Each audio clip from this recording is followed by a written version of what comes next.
Hello दोस्तों, कैसे हैं आप सब। मेरा नाम दीपक है और मैं आप सबका स्वागत करता हूं मेरे चैनल आपका एचआर कंसल्टेंट में। दोस्तों, आज के वीडियो में हम फिर से ऑफर लेटर से जुड़ा हुआ एक टॉपिक लेके आए हैं। उस टॉपिक का नाम है काउंटर ऑफर लेटर। तो आज हम लोग काउंटर ऑफर लेटर के बारे में जानेंगे। ये बेसिकली क्या होता है, कौन इनिशिएट करता है और इसके कारण फायदा क्या होता है। तो बहुत ज्यादा लंबा वीडियो नहीं होगा, लेकिन जानने के लिए बहुत कुछ होगा दोस्तों, तो बने रहिएगा अंत तक। चलिए शुरू करते हैं। तो सबसे पहले काउंटर ऑफर लेटर का मतलब क्या है वो जान लेते हैं। ठीक है, बहुत सारे लोग कंफ्यूज होते हैं कि काउंटर ऑफर लेटर का बेसिकली मतलब क्या होता है। मतलब कि अगर कंपनी ने दोबारा ऑफर लेटर दिया है, क्या उसको काउंटर ऑफर लेटर बोलते हैं, या सामने से आप जो बोलते हैं उसको काउंटर ऑफर बोलते हैं। तो उसी को हम लोग जानेंगे। तो काउंटर ऑफर लेटर का मतलब होता है एन ऑफर लेटर जो कि आपको, मान लीजिए जो ऑफर लेटर मिलता है, जो भी कंपनी से आपने ऑफर लेटर लिया, वो आपको पसंद नहीं आया, किसी कारण से हो सकता है, चाहे वो सैलरी उसमें कम दी गई हो या बेनिफिट्स कम दिए गए हों, तो आपको पसंद नहीं आता। तो आप क्या करते हो, एक अलग से जो है ईमेल पे टाइप करके या फिजिकल लेटर के थ्रू जो है आप कंपनी को रिस्पॉन्स करते हो कि I am not satisfied with what I have been given, कि मुझे जो भी दिया गया है सैलरी के टर्म्स पे या बेनिफिट के टर्म्स पे जो भी मुझे दिया गया है, मैं सेटिस्फाइड नहीं हूं। तो जो आप भेजते हो ना, उसको बेसिकली काउंटर ऑफर बोलते हैं। ठीक है, काउंटर ऑफर लेटर बोलते हैं।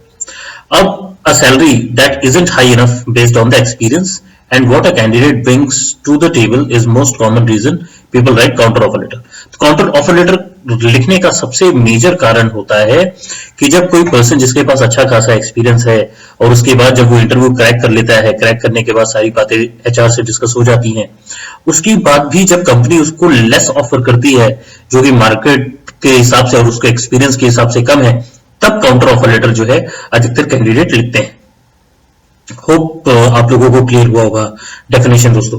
अगर मैं सिंपल टर्म्स में बताऊं तो सिंपल टर्म्स में counter offer is a formal letter a job candidate writes to the HR when they are unsatisfied with the initial offer letter. तो सिंपल सी बात है कि अगर मुझको कोई ऑफर मिला है, कि कोई कंपनी मुझे ऑफर दी है और मुझे वो कंपनी ज्वाइन करनी है, बट अनफॉर्चुनेटली जो ऑफर लेटर में सैलरी दी गई है या जो बेनिफिट दिए गए हैं मुझे अच्छे नहीं लग रहे, मुझे सेटिस्फाइड नहीं लग रहे, तो मैं क्या करूंगा, मैं एक अलग से काउंटर ऑफर लेटर सेंड करूंगा ईमेल के थ्रू स्टेटिंग दैट कि ये चीजें जो है मुझे अच्छी नहीं लग रही हैं, अगर आप हो सकता है इसको चेंज कर दें, then I may able to join you.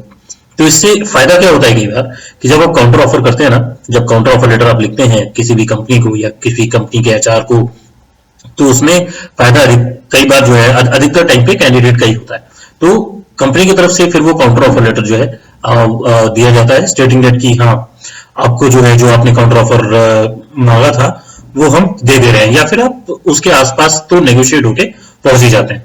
ठीक है, तो होप आप लोगों को काउंटर ऑफर लेटर समझ में आया होगा दोस्तों। चलिए अब आगे बढ़ते हैं दोस्तों। इस स्लाइड में हम लोग जानेंगे reasons for counter offer letter raise करने के क्या क्या कारण है।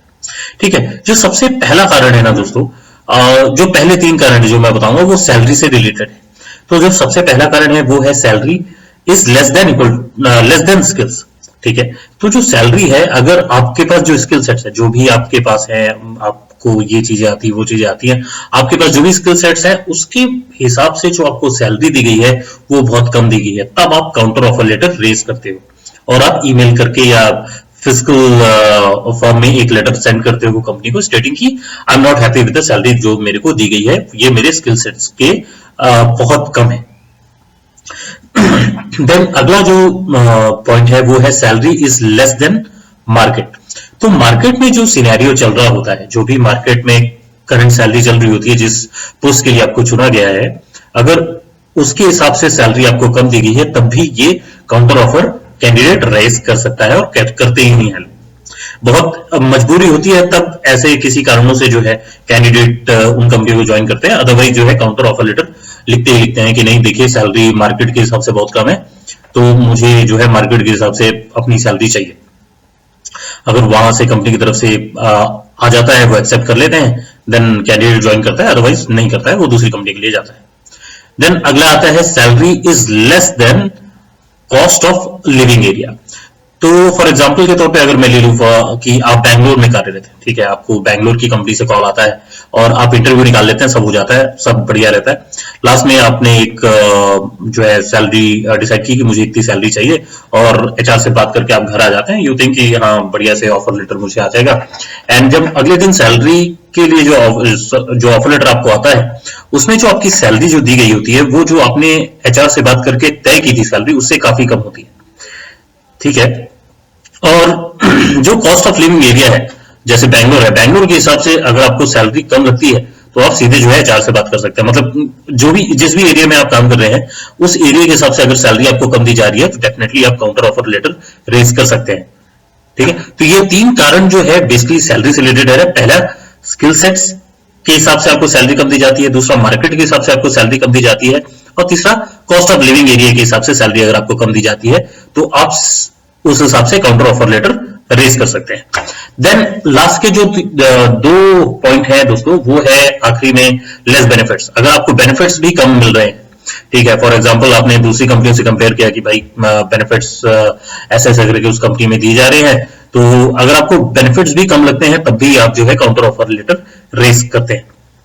देन लास्ट है मल्टीपल जॉब ऑफर्स, या फिर ऑफर लेटर्स आपको अलग अलग कंपनी से आपके पास मल्टीपल जॉब ऑफर्स है, तब आप जो है काउंटर ऑफर लेटर रेज करते हैं, उसके बेसिस से आप चूज करते हैं। तो ये कुछ 5 रीजन है जिनके कारण बहुत सारे candidate counter offer letter raise करते हैं और उनको फायदा भी होता है, ठीक है। तो मैं तो ये बोलूंगा कि अगर आप अंडरपेड हैं और आपने जो सैलरी तय की है जब आप इंटरव्यू देने के लिए गए थे, तो कोशिश कीजिए वही सैलरी जो है आपको मिले। और अगर आपको किसी भी कारण से लगता है कि आपको कम सैलरी मिल रही है तो डेफिनेटली आप काउंटर ऑफर लेटर रेज कर सकते हैं, और उससे फायदा ही होना होता है दोस्तों।